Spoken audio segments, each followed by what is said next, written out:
So I think it's a process, but I do think there's a light at the end of the tunnel. Yeah, long term, you'll see that a lot of these crowdfundings online, to the extent they still happen, will require that the money goes into smart contracts that then very carefully bleed out the money to the developers or people as they hit milestones that are verified by third parties or held in escrow, and that as revenues come in, taxes are automatically paid and pieces are siphoned off and dividended to the investors and so on. Ronald Coase, the economist, famously said that a firm is just a nexus of contracts. And you can take the nexus of contracts here and you can program the whole thing. You don't necessarily need lawyers and bankers and judges watching every little piece. For a lot of the simple stuff, you can just have it be on Rails.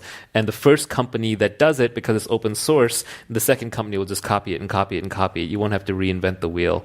It's just like with code. It'll create layers and layers that people will build on until our kids will probably, to them, creating a company will be, they'll just hit one button and like a whole series of smart contracts will fire up and a company will get created, and they'll drag and drop in who's an employee, who's an investor, who's owed how much, and you'll be able to run this completely distributed, virtual, auditable, trackable, trustless company without needing armies of lawyers and judges. Yeah, and actually, just to kind of emphasize that or drill into that, when you go and buy a car from somebody, right? They sell it to you, and the most important thing they're selling to you is the keys. You put in the keys, and the car turns on. Great, you can go with it, right?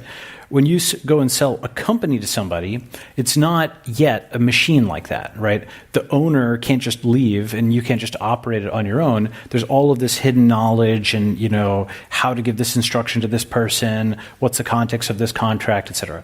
The more and more of that we can encode into a nexus of contracts, a system of smart contracts, the more salable and liquid a company is, because it's like a machine that you can just sell for its future cash flows, right? And I think that's going to start with just basic websites like, let's say, a file conversion service or something like that. That's the kind of thing where you can start to imagine, okay, it's got this many visitors a month. It's just code that executes on inputs and returns outputs. That's the first kind of thing I could imagine that starts to get sold in this fashion.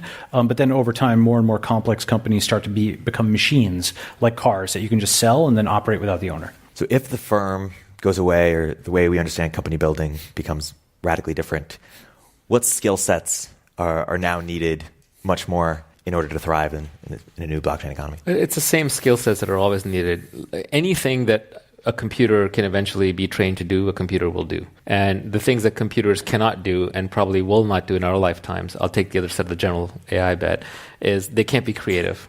So at the end of the day, you want to be creative. You want to be learning skills to create new things. Entrepreneurship is one instantiation of that.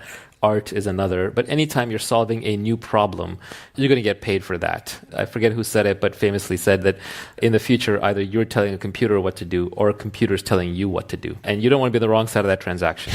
So it's much better if you can be creative and then you can teach a computer how to do it rather than computers giving you instructions to do the last set of things that computers can't do yet. One question a lot of people ask is about regulation. But I want to ask a sort of slightly different question related to it, which is if you assume that a key role of governments and regulation in market economies is to correct for market failures.